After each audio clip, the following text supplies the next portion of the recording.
Shalom. Renungan kebenaran firman Tuhan hari ini terambil di dalam Injil Markus pasal 6 ayat 7 sampai dengan ayat yang ke-13. Judul renungan hari ini, Yesus mengutus 12 murid. Dalam bacaan hari ini, kita melihat Yesus mengutus para muridnya. Perikop ini mungkin terbawa oleh pemikiran bahwa ini hanyalah sesuatu yang Yesus lakukan untuk mempersiapkan dan melatih orang-orang yang akan membawa pelayanannya ke dunia setelah kebangkitannya.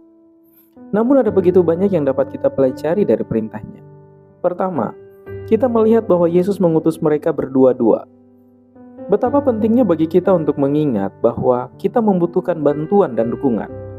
Kita juga membutuhkan orang yang berpikir dan bertindak secara berbeda dari kita. Kedua, Yesus memberi mereka wewenang atas roh-roh jahat. Sangatlah penting untuk mengingat bahwa kita tidak memiliki otoritas selain dari apa yang Tuhan berikan kepada kita. Setan tidak takut kepada kita. 1 Petrus 5 ayat 8 memperingatkan kita, sadarlah dan berjaga-jagalah, lawanmu si iblis berjalan keliling, sama seperti singa yang mengaum-ngaum dan mencari orang yang dapat ditelannya. Tujuan setan adalah menghancurkan kita sepenuhnya. Bukan kita yang dia takuti, tetapi otoritas Kristus.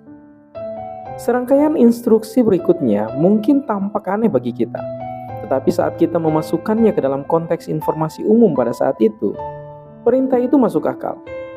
Pada saat itu, para rabi Yahudi tidak dapat masuk ke dalam area bait suci dengan tongkat, sepatu, atau kantong uang. Larangan ini dimaksudkan untuk mencegah mereka terlihat terlibat dalam bisnis lain apapun selain pelayanan kepada Tuhan. Tanggapan David Guzik terhadap ayat ini demikian. Para murid terlibat dalam pekerjaan yang suci, yaitu memberitakan Injil dan membawa kesembuhan dari Tuhan, sehingga mereka tidak boleh memberikan kesan bahwa mereka memiliki motif lain. Sebagai orang Kristen, kita mewakili juru selamat kita. Kita memiliki tugas yang sangat penting untuk dilakukan, membagikan Injil melalui kehidupan kita dan melalui perkataan kita. Tuhan tidak mengatakan kepada kita bahwa kita harus menjadi pengemis yang tidak punya uang. Sedikit informasi terakhir dari bacaan hari ini yang sangat penting bagi kita adalah apa yang diperintahkan untuk dilakukan oleh para murid, mewartakan pesan pertobatan.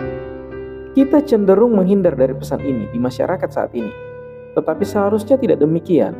Itu merupakan pesan Injil. Kita semua perlu bertobat dan berbalik kepada Kristus. Terlalu sering kita memilih pesan yang akan mengisi pemberitaan kita seperti pembebasan, kedamaian, dan sukacita. Ini adalah aspek-aspek besar dari apa yang Tuhan lakukan dalam kehidupan kita. Tetapi hal itu akan datang setelah kita bertobat dan menerima obat untuk masalah dosa kita. Mungkin tidak populer atau benar secara politis untuk menunjukkan jalan yang salah yang telah diambil seseorang.